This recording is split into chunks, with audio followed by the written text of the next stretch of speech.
Well, welcome to Tackling Tricky Tasks. I'm Melissa Miller with Counseling Services, and I think that's the wind that keeps sounding like the door is opening, so we'll just have to bear with that, I guess. Okay, so today we're going to talk about how sometimes whenever there's big projects or different things coming up, it can feel really overwhelming thinking about that. So I know when I was a student and I would get the syllabus at the beginning of the semester, and I would look through all the different assignments that I had to do, that it was really overwhelming, like just reading through that and thinking like, how am I going to get all of this done this semester? And especially if you have multiple classes where all of the due dates seem to line up all around the same time, that can be really frustrating. And just also overwhelming, wondering like, how is this going to work? So hopefully we'll talk about some strategies today that can help you take some of the overwhelming factors out of tackling the different projects and give you some strategies for how to manage your time so that you can feel comfortable tackling those things. So first we'll talk about procrastination and some of the consequences that go along with procrastinating. So I know when you've got things that are just hanging over your head, you kind of feel like there's that cloud that's just there, like going over your head. I don't know if you've ever felt that way, but I definitely feel that way when I have things that I know need to be done and I just keep like putting them off or haven't really started on them. So it makes it really hard to enjoy other things that are going on and be present in the moment. It's mentally and emotionally draining, especially if you just keep thinking about, well, there's this coming up, I have to get it done, I don't even know where to start. It can just be very tiring knowing that that's coming up and that you have to get it done. A lot of times when you procrastinate, you don't do your best work because you wait until the last minute and then it just feels like everything is just thrown together. If it's a research project, maybe you don't spend as much time looking over references, gathering resources as you would if you did have that extra time. Procrastinating definitely doesn't allow room for mishaps. So all those different things that tend to come up when you've got things that are due. I remember once having a big paper due and going to the printing lab and the printers had just stopped working. And then having to go to class without my paper, even though it was done, but I waited till last minute to print it out. Or sometimes you might have your laptop die, or somebody calls, you have a family emergency, any of those things that just come up at the last minute that might get in the way of you getting that done. It also increases anxiety levels and feelings of irritability. So you might notice extra anxiety, just feeling extra on edge, like with friends and family members. So it can really get in the way of other things. And then one of the consequences is a lack of sleep. So if you have to pull an all-nighter or get a lot of things done within a short amount of time, you're probably going to sacrifice some sleep with that too. And then maybe feeling guilty or angry at yourself for doing it again. Like, oh, I waited till last minute again. Or, I just like waited too long to get started. And so there's that piece of being mad at yourself for like it being a pattern that keeps happening. So what are some of the costs that you have experienced personally due to procrastination?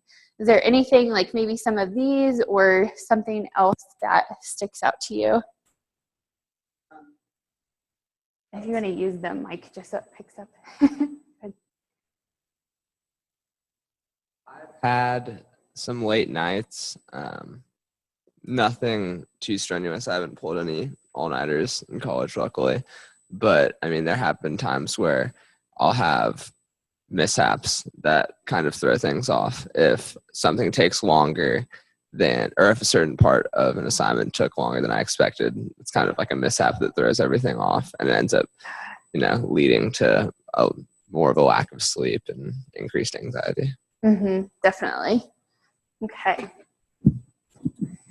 So why is it that we procrastinate when we know there's all those different consequences of it? So a lot of what I'm going to be using today is from these two books. So there's Eat That Frog, and I'll just let you look at those if you want. Eat That Frog, and then Taming the To-Do List. And So this is a quote out of Eat That Frog, and he says, "A major reason for procrastination and lack of motivation is vagueness, confusion, and fuzzy-mindedness about what you're trying to do and in what order and for what reason."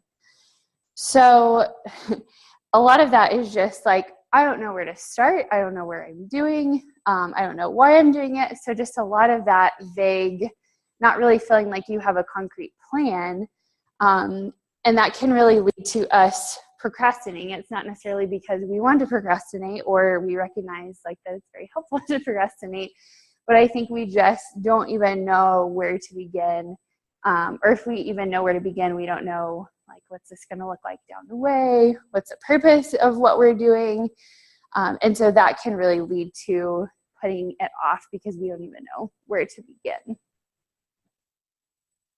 So one of the strategies that's in Eat That Frog is a 7-part method.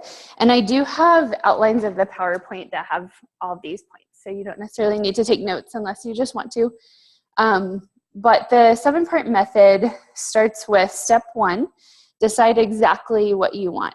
So the first thing is just figuring out what exactly you want. So if it's a project, maybe you've got a research paper, something like that. So the first thing would be even figuring out like what type of paper do I even want to do?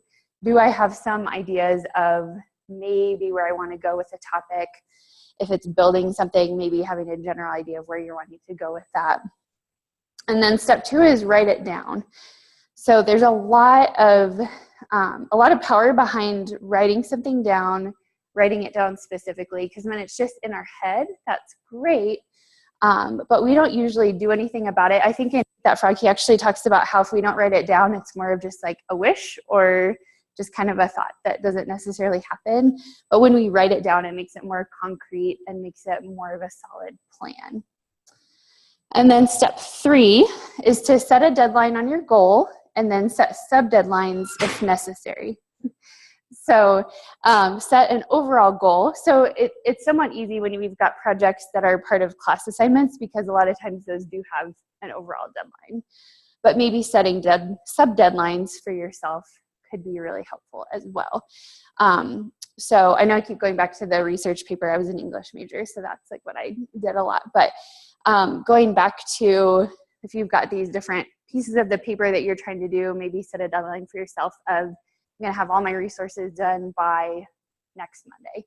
And then I'm going to have a general outline made by the following Friday. So coming up with ways to break it up like that. Step 4, make a list of everything you can think of that you're going to have to do to achieve your goal. So if this is something like, let's say it's an art project, you're going to have different supplies. You have to have a space to do it, time to do it. So really putting thought into what are all the different things that I'm going to have to do? What are all the different things that I need? So this is just coming up with this overall list of here's what it's all going to look like. And then you want to organize the list into a plan. That's step 5. And then step 6, take action on your plan immediately. So step 6 is the important part. I think sometimes when we think too hard about what we're going to do and all this, leads to overthinking it and then adding to some of the procrastination. So with this is like you really want to jump in on it immediately. So something like buying supplies, go. So even if it's something small and easy that you want to do toward the project, like knocking that out so you at least have that momentum going, you feel like you've started on it. And then step 7, resolve to do something every single day that moves you toward your major goal. So this is where being really intentional with every day, trying to figure out what can I do, even if it's just spending a few minutes. It might be just reviewing your plan and make sure you're on target for that, but really being intentional about doing something every day with that. Any questions about the 7-part method? Okay. Some of these, back to on the planning part, it does say set the deadline for your goal and then the sub-deadlines. I could see where once you organize it into a plan, it might be easier to do the sub-deadlines afterwards. So you can just kind of do it however works for you. And then, so once you have your overall plan with projects and different things like that, you also want to be really mindful about how you prioritize your daily tasks. So here's another quote from Eat That Frog. Your ability to set your most important task at each moment, to select your most important task at each moment, and then to get started on that task and to get it done both quickly and well, will probably have more of an impact on your success than any other quality or skill that you can develop. So it's selecting your most important task and then doing it quickly and well and getting started on it. So for the day, you can either take time either at the beginning of your day to plan out what you need to do that day, or sometimes some people like to do it the night before. So I kind of like to do it at the end of the workday for the next day just because I like knowing what's coming up the next day ahead of time. But you could do it at the beginning of your day if you want to do that. So when you make your daily to-do list, think through what is the most important thing that I get done today. And you want to try to get that thing done first. So when you have that time that you're going to spend, like at the beginning of the day, those small gaps of time, it's going to be constantly keeping in mind, like, here's my most important thing that I'm going to do today and knock that out. If you can keep that in mind, it's amazing to see how you start knocking out other things, like other things after that. So you get that done. Sometimes it doesn't take as long as you think it will, and then you're able to just keep tackling things. So this is where I think it's helpful to have your plan for like the week, and then also your daily list, because if you get done all the things on your daily list, you can start moving to the weekly list and just keep knocking things out. But I think there's that principle of your most important task first. And that's where the Eat That Frog, the title came from. I guess there's an old thing by Mark Twain where he talks about something like if you eat a fresh frog first thing in the day, that's probably the worst thing that you're going to do that day. So it's kind of that same principle of if you just get this thing done that you're just dreading, then it'll be done. And that's probably the worst thing that you're going to have to do that day. And then the rest of your day just tends to flow a lot smoother. And I think too, I know for me, I've spent time, like I'll look at my list and see, oh, here's this and this and this, and those are all like really quick, easy things. And I get done doing all those, and then either I'm out of energy or something else pops up. So if you can have this goal of doing the most important thing first, you're a lot more likely to get those important things done instead of getting distracted by the other things that are going on. So for long-term planning, it's really interesting how different people organize their plans for the future. So if you look at to-do lists for a lot of people, look at my to-do list for like 2 weeks ago. I might have had prepare for this presentation. And then right under that, it might say something like call the bank or go run this errand, go to the grocery store. And so some of it is just stuff that's quick and easy things to do. And then there's also the project on there too. And they're just all lumped into the same list. So usually what happens is, again, I'm going to get done those things that are just like quick and easy because like they look quick and easy. So they're going to get done. So in Taming the To-Do List, the author talks about how she says, sometimes how we've identified and organized our workload has actually encouraged procrastination, but we can make changes that make a drastic difference immediately. And it starts with trading in our traditional to-do list for a project management system. So in the book, she really talks about how to organize all of your tasks. So again, like, do you have everything lumped together? And if so, that may not be the most efficient way to do things. So it can be really helpful to try and separate your lists. So when you're first starting out, you may end up with that list where you have that. But in the book, she really suggests having a separate list for projects. Because really, if you think about it, something like getting ready for this presentation is not just a quick, like, 5-minute thing. It's going to be something that has its own series of steps, and it's really a project in and of itself. So separating out your projects can be a really helpful way to do that. So you may have one list that's just your daily quick tasks, And then you might create another list for each project that you have. So I think each project should have its own list. So if you have an art project going on, that should be its own list and plan. And then if you have like an architecture project, that should be its own list and plan. And then maybe you're planning an event of some sort, and then that should be its own thing. So really separating out the projects and each giving them those lists. And that can really help keep the focus on different things. So I think once you've separated it out, you could use that 7-step approach from back in the beginning, where you use that to manage out those projects. And then you may end up having certain steps that end up on your daily to-do list, but then it's just the one action step instead of looking at this whole like monster that's on the list and feeling like you have to tackle that in a day. Okay, so now we'll talk about managing time wisely. So we'll transition into that a little bit. So you want to schedule uninterrupted time to work on things. So if you've got projects coming up, making sure that you're scheduling time in your day that's uninterrupted. So that means finding ways that you can either like turn off your phone, maybe sit somewhere that's going to be a quiet space. What are some of the interruptions that come up in your everyday, day-to-day, like if you're trying to study or work on homework?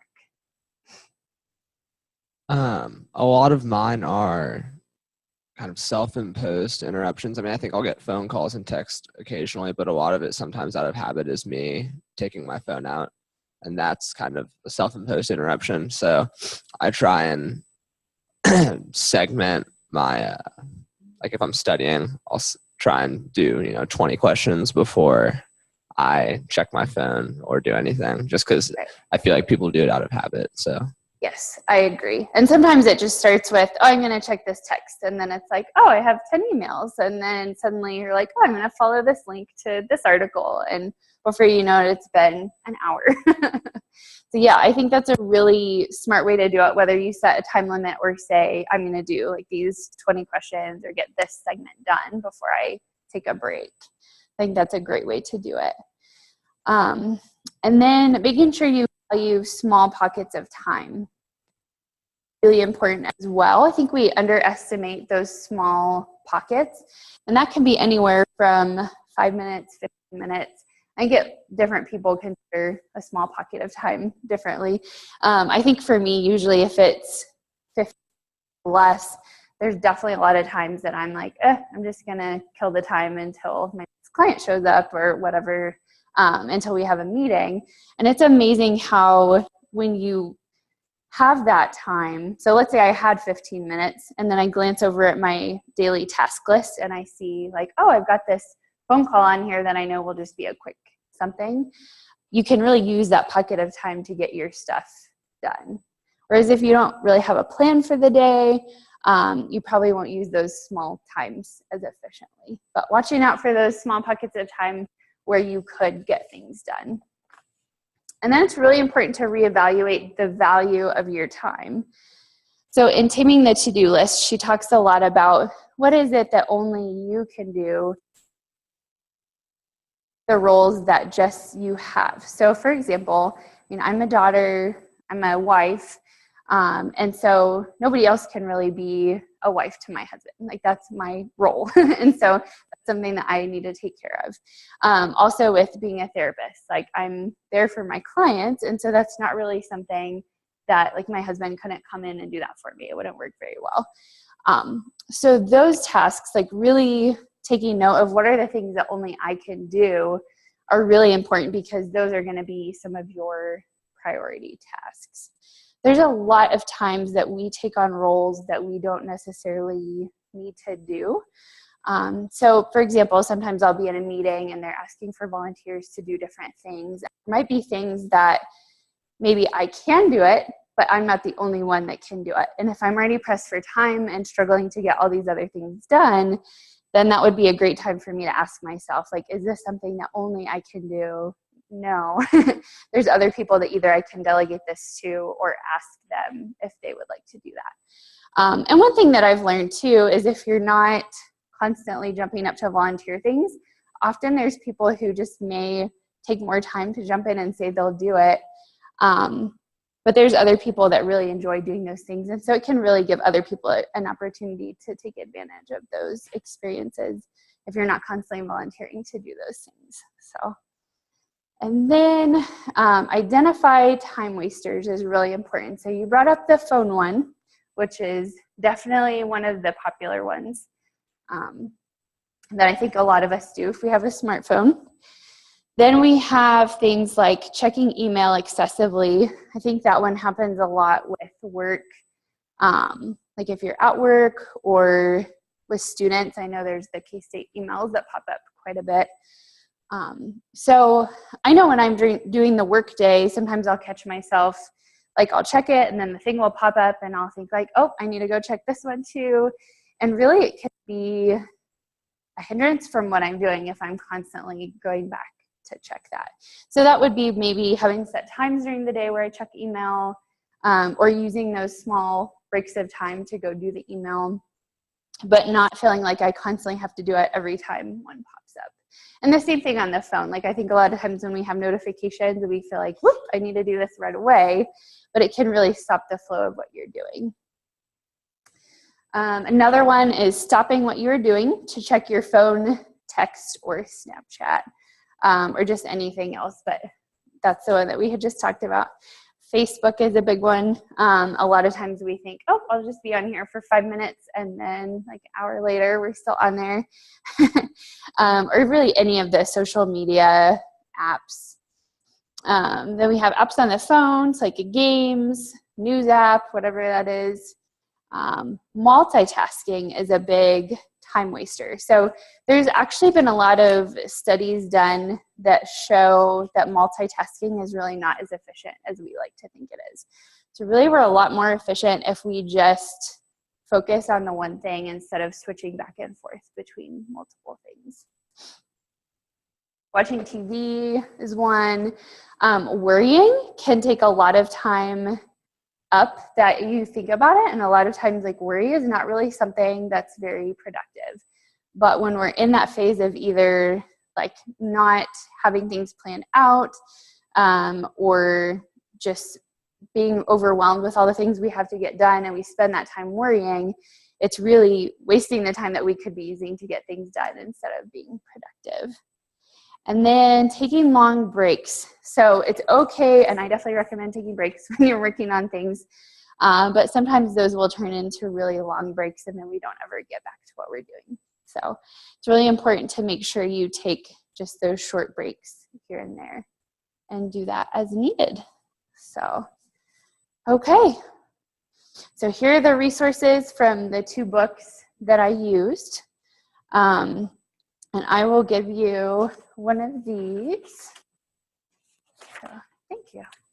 Do you have any questions about any of that, or maybe some other things, other ways that you feel like you waste time when you should be doing something else? No, nothing really. I mean, I can tell that my time wasters are definitely shifting as I get like older. Like I feel like now I lay in bed when I wake up and spend the first 10 minutes of my day like checking like newsletters that I've signed up for, that all initially like I had good intent when I signed up for them, but just they all come in at 4 a.m. So whenever I wake up, they're the first things on my phone, and I spend the first 20 minutes of my day just reading those. So, I mean, that's something that probably wasn't a time waster for me 5 years ago when I was coming out of high school, but it is now. And I'm sure that will just shift over time. But I agree that like phone games and social media I've tried to cut back on. So I definitely agree with this list. And I think that's a great point, that sometimes even professional things or things that go along with your career. I'm part of a counseling organization. It's kind of the same thing where they'll send out a magazine and all these articles, and they're very helpful articles and very beneficial. But at the same time, they don't necessarily always relate to what I'm needing in that moment or what I'm wanting to learn more about. So in that sense, it can almost take away from time that I could be using to research other topics that are more relevant at the moment. So you're absolutely right. Sometimes things that are a really good thing can still be a time waster for that most important thing that you're needing to get done. There's an author that I really like that's called, her name is Lisa Turkerston. She talks a lot about not letting the good become the enemy of the best. So it's kind of that, like there are a lot of good things that we can be doing, and just because we're doing those doesn't necessarily mean we're like wasting time, but it might be stealing that time from more important things that we should be focused on. So it's a really good point. So I think that's where having some of those plans can help us tackle the most important things, but hopefully still allow for some of those other good things that we want to get to as well. So, yeah. Any other questions or things? No, I think that covers it for me. Okay. Well, thanks for coming, and I'll give you some of these. This is our other cat chats that are coming up in the next couple of weeks. So we're doing one next week on staying safe over spring break, and then some of the online programs that we have available, and then our Feel Better Fast workshops too. So, okay. You're welcome. Thank you.